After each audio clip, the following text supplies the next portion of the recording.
You cannot force anyone to believe the words coming out of your mouth. Do you like you? Wait a minute. Do you like you? Yeah, I said it. Yeah, I said it. On today's episode, we're talking the dark feminine. When you could speak your mind, you really found peace. These people see something in you, around you, or that you have that is golden, that is priceless, that they don't feel like they could get from anyone else they've ever met or encountered. All of my ladies here. Ladies, leave your man at home. The dark feminine definition that I found when I typed it on Google, the first article that came up said, the dark feminine represents the aspects of the feminine psyche that have been suppressed or repressed in society. It is the part that is wild, untamed, and unapologetic.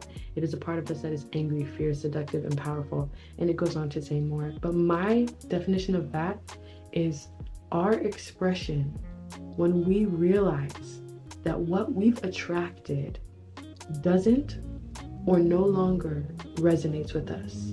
So that flip side, when we realize this is something we don't like, that dark feminine is so important. We have different preferences, and it's our job to find what we like so we can have more of it. We're meant to hit our heads until we find what works for us, what we like, at whatever time that happens. Everyone is going to learn certain things in their own way at their own time. So, can you handle the truth? Ding! Light bulb. One of my favorite quotes is, The truth will set you free, but first it'll piss you off. That, every time I hear that, I'm like, that's so true. Like, ow, wait, you kind of ate that. Like, that's how it feels. Once we get to the point where we can notice our feelings, which is why mindfulness and meditation is so impactful and so important. Once we can be able to notice our feelings without being like, you hurt me, so I gotta punch you. You know what I mean? Like, once we're able to do that, that's really when we can find peace. That's really when we can move forward. Your feelings have to be played with for you to see what you care about. Because everybody's moving in what they care about, right? Or at least at some degree what they think they care about. They're moving in self-protection, survival, like how can I make my life better for me? And sometimes you are caught in the crossfires of that. Sometimes and very much so intentionally, and other times unintentionally. When we realize this is something we don't like, that dark feminine is so important. Is so important because it is the embodiment of our discernment. When we realize, okay, I really don't like blue on me. We're gonna keep buying blue. We're gonna keep hanging around with blue. We're gonna keep getting stuff like this when we realize we don't like it. It doesn't make us look good. It makes me feel bad about myself. Like, we are gonna keep sustaining that. That sounds loca, doesn't it? Like, it sounds like, what? What is it, the brakes? Why would we do that? So when we realize we don't like this, we have to tell the person who makes this or the person who gave us this is us expressing our dark feminine, hey, I don't really like this. And we have to get comfortable with expressing that, because when you tell someone about themselves, you don't always get the cutest reaction. Sometimes you get one that literally will send what the words that you said out of your mouth right back down your throat. And that is how our power leaves us. Our power as women lies in that dark feminine side, speaking your truth. If you don't like the blue, this shade of blue, say it, let people know so they know not to buy you this, not to put this around you. You know what I mean? You have to let people know, because when you don't let people know, that's when you're giving them permission to hurt you. You're giving them permission to step on you. You're like, hey, don't step on my toes. But they're wearing heels and they're like, stomp, stomp, stomp, stomp. And your toes are just getting mashed up. Your toes are just getting mashed up. Because you're not saying, hey, don't step on my toes.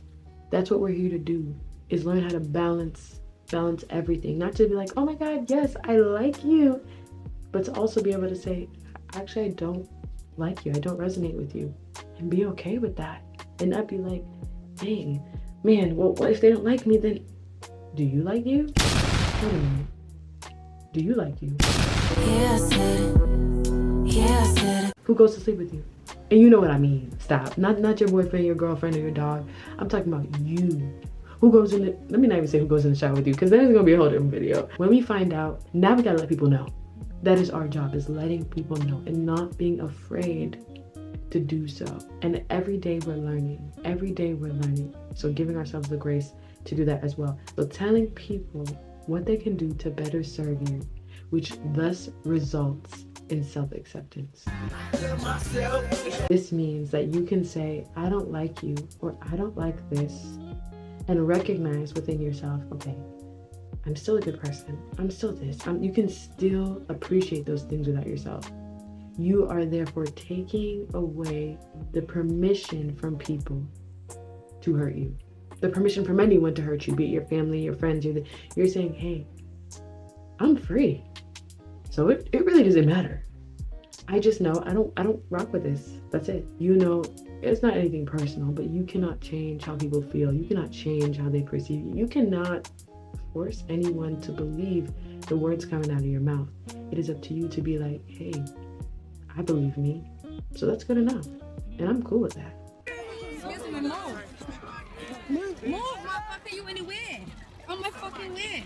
I don't care that this crazy type of behavior comes along with the job, the career field I've chosen. That does not make it okay. That doesn't make it normal.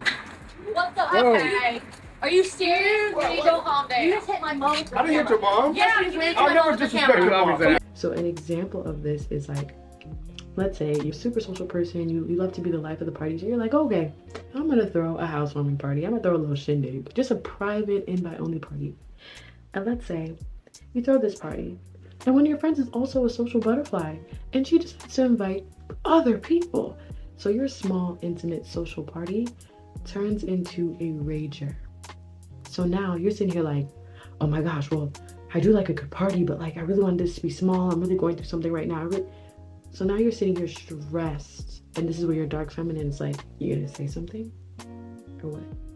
And you're like, no, I just want to confine to like the normal, what society wants me to be, and just be a woman, just be soft.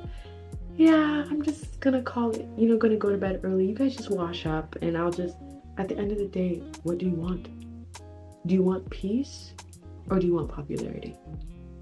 Because we were born different. We're uniquely and wonderfully made. So, given that, there's 8 billion people on the planet. You were made specifically for certain people. You're not going to be everyone's cup of tea, and that's okay, because vice versa, that's okay. There are so many other people. There's more fish in the sea. There's so much more. When you close one door, another door opens.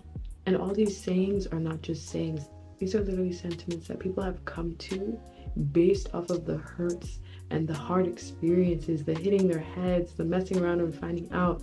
They got to come to these conclusions, and they put it in a palatable way for us to receive it without taking it super personal. That's why I love like certain life quotes and like things like that, because they're able to express hard truths in such a beautiful way, and I love that so much. But think about it. What are you gonna do if you throw this party and it gets out of hand? Are you gonna cower in silence in your own house, or are you gonna say something and be seen as the party pooper for 20 minutes until people clear out of your house? It doesn't mean you have to be like, let me get on my 10 toes and let me let them know. You can say it in a way like, guys, like I'm not having fun anymore. I realize I'm not having fun anymore, so I just need y'all to go. Like, at the end of the day, you have to decide what is best for you right here and now. What's gonna make your life a little easier, because stress, anxiety, all those emotions literally age us so quickly, literally allow us to not live life, to let life live us, to let time pass by, and you're literally stressed because you're people pleasing, because you want everyone to like you, but everyone was not made to like you. Everyone was not made to like you. There are some people who you just really don't like for reasons or for no reasons. You're like, I just don't really like them. So why can you say I don't really like them, but you don't want some people to not like you? Everyone's different. Like, it's okay. And once you get to that point in your life or in your journey, that's when things will really start to click. But I think we're all getting there slowly. And the ones that are really putting in the work and getting to the point where like they're crying about certain experiences and stuff like that, like that is super important. Allowing ourselves to feel these things, notice our feelings, so we can move forward and attract better experiences. But at the end of the day, are you allowing yourself to embrace who you truly are without other people's perceptions and everything fogging up the view? Because you are so beautiful.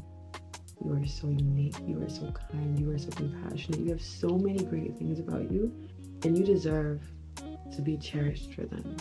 You deserve to be honored for who you are. You are uniquely and wonderfully made. And people, the right people, deserve to experience that, just as you deserve to experience what it means to be loved for who you are, what it means to be cherished for who you are, what it means to be respected for who you are, because you are great. So I want you to take everything I said with a grain of salt and go on about your merry day in grace and in love. I'll see you on the next episode. You got this.